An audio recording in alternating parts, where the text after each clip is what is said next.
नमस्कार, कैसे हैं आप लोग? क्योंकि सास भी कभी बहू थी, बहुत ही इंटरेस्टिंग चल रहा है।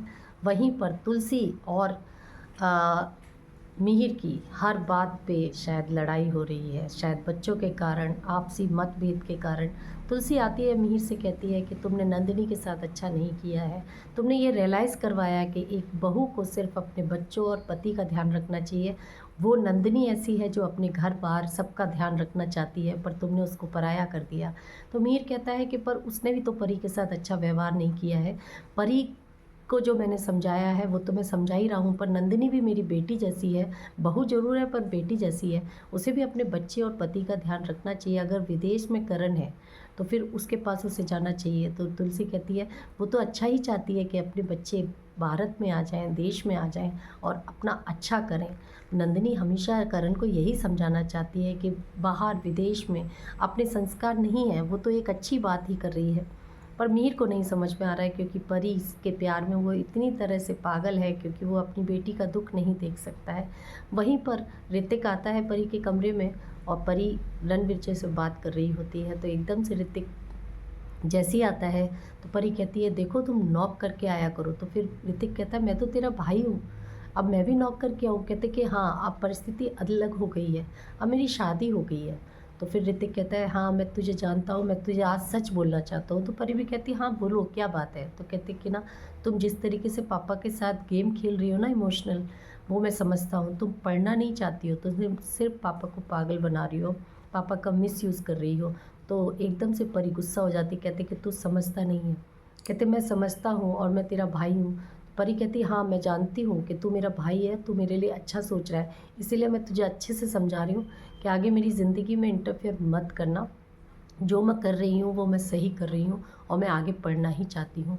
फिर उसके बाद नोइना एकदम से आती है, उधर परी मिहिर से ऑफिस में बात करती है और कहती है पापा मैं आगे पढ़ना चाहती हूँ, क्या आप मुझे अलाउ करेंगे? तो मिहिर कहता है पढ़ना चाहिए, बिल्कुल अपने पैरों पे खड़ा होना चाहिए। तो परी कहती है पर माँ जो है वो अच्छा नहीं चाहती हैं। तो एकदम मिहिर को गुस्सा आता है कि माँ के लिए कुछ ऐसा मत कहो, तुम जो तुम चाहती हो वो मैं तुम्हारा पूरा साथ दूंगा, पर तुम्हारी माँ भी बहुत समझदार है। तो वो कहती है कि माँ मुझे नहीं समझती। इतने में नोइना आ जाती है और कहती है कि वो फाइल जो है वो कैसे होगी। तो इतने में मीर आकर कहता है कि हाँ अच्छा हुआ नोइना तुम आ गई, चलो कॉफ़ी पीते हैं। और उसके बाद नोइना आकर कहती है तो मिहिर एकदम से कहता है कि इधर परी चली जाती है, थोड़ा वेट करती है बाहर। उधर नोइना से मिहिर कहता है, उधर विक्रम आ जाता है। तो विक्रम को देखते ही मिहिर कहने लगता है कि हाँ मैं सही कह रहा हूँ, जिसको तुम मिलोगी बहुत भाग्यशाली लड़का होगा। तो एकदम से उधर विक्रम देख रहा होता है और वो कहीं ना कहीं खुश होता है, पर नोइना को लगता है ये मिहिर शायद मुझसे प्यार करने लगा है, क्या ऐसा होगा, देखते हैं क्या होता है। उसके बाद वहीं पर विक्रम और मिहिर और तुलसी आपस में बात करते हैं और तुलसी भी यही कहती है कि ये कैसे हो रहा है, क्या हो रहा है। इतने में मिहिर कहता है कि विक्रम आज तुम यहाँ कैसे आ गए? तो कहता है कि मुझे आज मन कर रहा था पापड़ी चाट खाने का। तो एकदम से परी भी कहती है कि अरे ये तो बहुत अच्छी बात है, पर परी को उधर इंतज़ार कर रही होती है और इधर जो नोइना है वो कहती है मैं भी परी जो पापड़ी चाट है वो खाऊंगी। तो फिर शाम को ये तीनों लोग पापड़ी चाट खाने के लिए वेट कर रहे हैं। उधर वो परी को नोइना ड्रॉप करती है तो परी बताती है कि माँ मुझे बिल्कुल प्यार नहीं करती है। तो नोइना कहती है नहीं ऐसा नहीं है, तुम्हारी माँ बहुत समझदार है, अच्छी है, तुम्हारी केयर करती है। कहती नहीं वो नहीं करती हैं केयर, जितना आप ध्यान रखती हो, जितनी आप निर्भर बन गई हो, मैं भी चाहती हूँ कि मैं अपनी आत्मनिर्भर बन जाऊँ। तो कहीं न कहीं नोएना कहती है ये तो बात सही है कि हर औरत को आत्मनिर्भर बनना चाहिए। पर फिर कहती है कि परी इसके बाद बताती है क्योंकि हम उनके सगे बच्चे नहीं हैं। तो एकदम से नोएना शॉक्ड हो जाती है कि ऐसा क्या है? कहते हैं हाँ हम उनके सगे बच्चे नहीं हैं, इसलिए माँ मुझे ज़्यादा प्यार नहीं करती है। तो नोएना एकदम से चुप हो जाती है।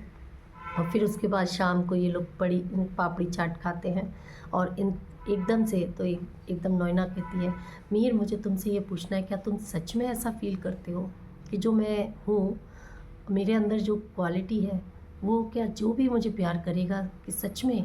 तो वो मीर कहता हाँ तुम, वो बड़ा भाग्यशाली होगा जो तुमसे प्यार करेगा, तुम्हारी केयर करेगा।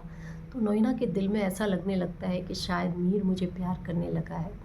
पर उसी दौरान वो किसी और के लिए बात कर रहा है, ये आपको देखना पड़ेगा मेरे साथ। उधर दिखाते हैं कि दक्षा जो काकी हैं वो ऋतिक से बात करती हैं और कहती हैं कि तुम्हें सोशल मीडिया पे कोई गर्लफ्रेंड मिल गई है। तो ऋतिक शर्माते हुए कहता है, अंगद भी आता है, अरे तुम्हें मिल गई है, फ़ोटो दिखाओ। तो वो फ़ोटो देखकर एकदम से खुश हो जाते हैं। और इधर मुन्नी सक पका जाती है क्योंकि वही सोशल मीडिया पर उसको फ्रेंड रिक्वेस्ट भेज रही है। क्या इन लोगों को पता चल पाएगा कि जो गर्लफ्रेंड है वो मुन्नी है, जो उनके घर में काम करती है? क्या ऐसा ये रिश्ता चल पाएगा? क्या मिहिर और तुलसी में क्या अनबन होगी? क्या नोएना फिर से इनकी ज़िंदगी में आके परेशानी खड़ी करेगी? क्या परी लगातार धोखा देती रहेगी अपने माँ बाप को? क्या नंदिनी विदेश चली जाएगी कि करण वापस आएगा? जानने के लिए मेरे साथ जुड़े रहिए। धन्यवाद।